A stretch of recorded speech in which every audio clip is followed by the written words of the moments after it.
Como bo estudiante de colexio de curas, quedome co demo sempre.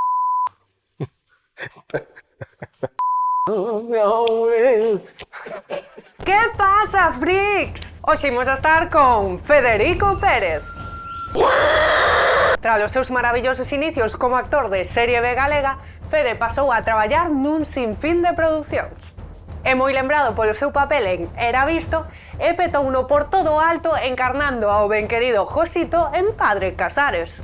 Últimamente puidémolo ver en filmes como Cuñados, As Bestas ou O Corpo Aberto. Por certo, sabíades que ata fixo unha aparición en La Casa de Papel?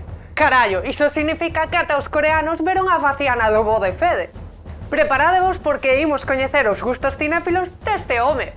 Listos, caníbales?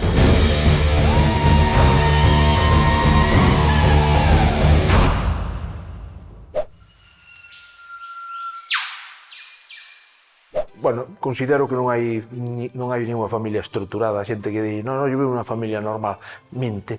Entón, a miña, como todas as demais, é desestruturada.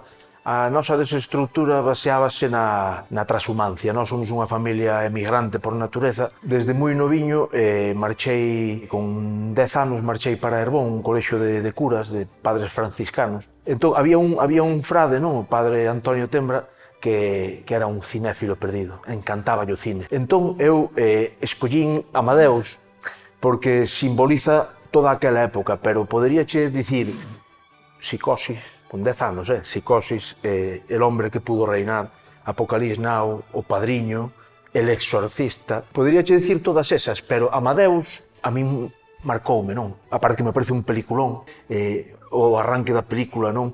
Aquel señor que se quere matar e tal, que pensas ti, joder, Dios, que raro, non imaginaba a Mozart así, hasta que te das conta que non era Mozart, que era Salieri, que é o que vai contar a historia de Mozart, non? A historia de Mozart contada polo seu, non inimigo, pero polo seu rival, por outro músico. É como se, de repente, Michael Jackson tuvera que contar a historia de Prince, pero con envidia. Marcoume cineastamente, non o sei, porque tampouco tiña moitas referencias, pero, claro, aos 20 anos, aos 40 anos xa que pasou todo eso, sigue me parecendo un peliculón. Emotivamente é algo moi potente para min. Eu cada vez que escoito a Mozart, venme toda esa época. Con todas esas que che dixen, e sobre todo Amadeus, pois marcou a miña infancia. A min xa me pillou en Santiago, facendo filoloxía galega, matriculado, estaba por ali. É desas pelis que nos pasou a todos, supoño, e a todas. Éramos como 10 ou 12 coleguillas de clase, vamos ver esta peli e tal, ten boa pinta. Bueno, acabamos indo 4 veces ao cine, os mesmos 10. Acabamos indo 4 veces, e claro, a segunda, terceira, xa sabías, xa te adiantabas casi os chistes e xa te estabas rindo antes de que pasasen as cousas. Eu esa peli tamén a concibo xa sempre para ver en grupo. Bueno, vina solo e seguínme rindo, pero, quer dizer, é algo moi de ver en pandilla. Nesa época tamén vimos La matanza caníbal de los garrulos lisérgicos, tamén. Partímonos o cu de risa, non? Ainda hoxe vémonos 30 anos despois de acabar a carreira, ou 20 e pico, reproducimos diálogos tanto de Irba como de La matanza caníbal, non?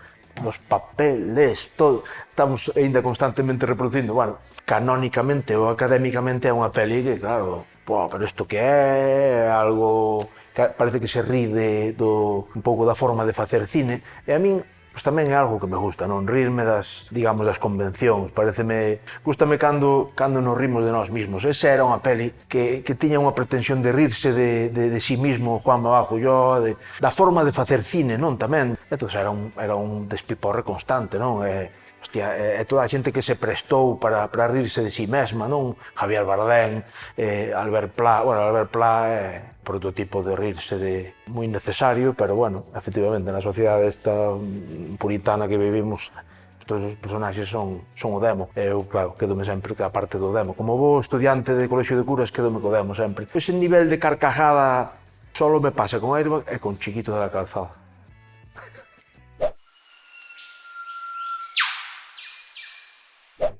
A miña experiencia co Rei León é eso, é lacrimóxena perdida. Tampouco eu levaba tantas pelis no cine, non? Bueno, pois ese momento, a estampida de búfalos, ese momento ali no cañón aquel donde Simba acaba, o sea, morre seu pai e Simba queda solo e empeza, bueno, escapa. Pois ese momento é terrorífico. Despois xa che quedou o nó aí no estómago. Entendo que en todas esas pelis, sobre todo Disney, toca moi ben a fibra sensible, non, de todos os nenos e maiores.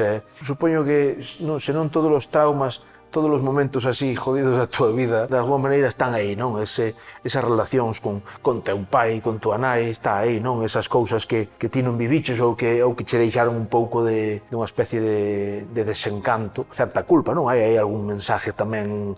Entón, pois, bueno, seguimos sendo unha sociedade moi marcada pola religión, pola culpabilidade, polo pecado. Entón, bueno, a min fíxome chorar bastante. Despois, claro, viñeron outras moitas que, bueno, comentábache tamén o de Coco. Coco é un chorar, aparte que me parece un peliculón como a copa dun pino, soberbia. Digamos que ablandeime bastante cos anos, entre ter fillas e ese rollo blandengue, pois tiran bastante pola lágrima.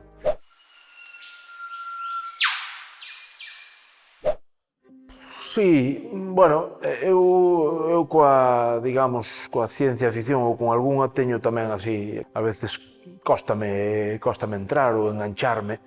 Avatar supoño que era un pouco como que se intentan vender por todas partes, que todo Dios fala deso, de que vai ser unha peli que vai marcar un antes e un despois, bueno, desde logo era algo novedoso, pero a mí non me... Quer dizer, eu entendo que o cine ten moitas motivacións e moitos fins, pero o primeiro é a emoción. Eu, se non me emociono, a emoción vai desde a lágrima hasta o choro, hasta empatizar con algo, hasta meterte na pele de alguén, hasta que unha historia que, aínda que non este ao mellor super ben contada, pero que che atrapa. Hai outras que están moi ben contadas, pero non.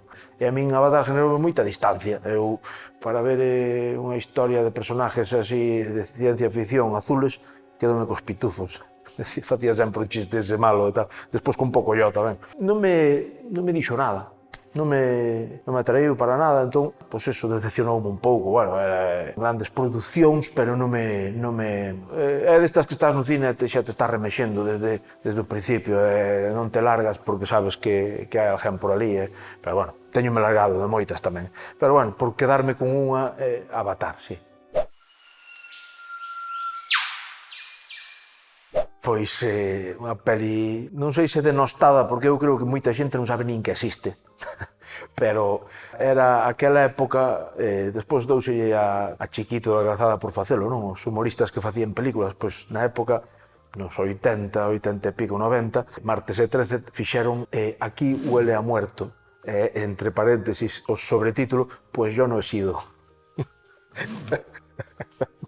A peli é terrorífica, en varios sentidos, porque pretende ser tamén dun pseudo-terror, así, unha cousa extraña, pero, bueno, ves que cinematográficamente é moi xustiña, quer dizer, a peli é moi frouxiña, pero eu, ás veces que a vina con miña irmá Iria, rímonos tanto, non, das burradas que víamos na propia peli e a veces dos chistes, non? Porque, bueno, quer dizer, aí Martes e 13 tuveron o seu momento, a min, sobre todo, Millán, é moi payaso, faime moita coña, bueno, hai tempo que non nos sigo, non sei se sigue facendo, pero sempre me pareceu moi payaso, non? Bastante claro, non? Esa forma de gesticular, de poñer caras, de facer ruidiños, facíanos moita coña, sobre todo naquela altura. Entón, pois, eu que sei, non sei se chegar a considerarla tampouco unha película, pero é unha sucesión de gags. A min, pois, fixéronnos moita coña. O sea, fixéronnos pasar moi bons momentos. A mellor desto que estás ao mellor un pouco baixo e poñías esa peli, levantaba a paletilla, non? Como digo os vellos. Entón, pois, xa solo por eso, lle teño moito cariño e está claro que eso non supera unha barrera do 3,5 sobre 10, en Film Affinity nin de 3 sequera, pero eu que sei, a min gustoume. Hai outras, pero bueno, esa, quédame con esa que me fixo moi feliz. ¡En los cielos!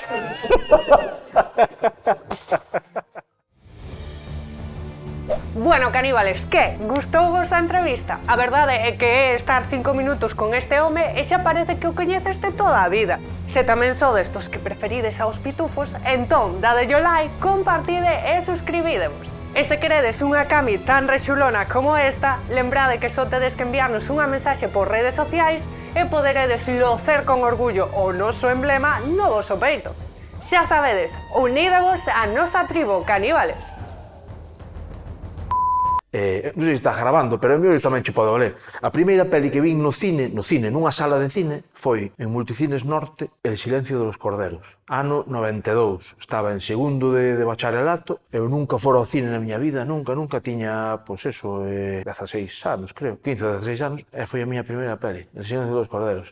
Joder, as miñas fillas teñen agora 11, 12 anos e xa, non sei, levan 30 pelis ou 40 xa. E a miña primeira peli, tío, claro, eu son de Mazaricos, Galicia profunda, non salín máis que para os franciscanos e despois a Vigo.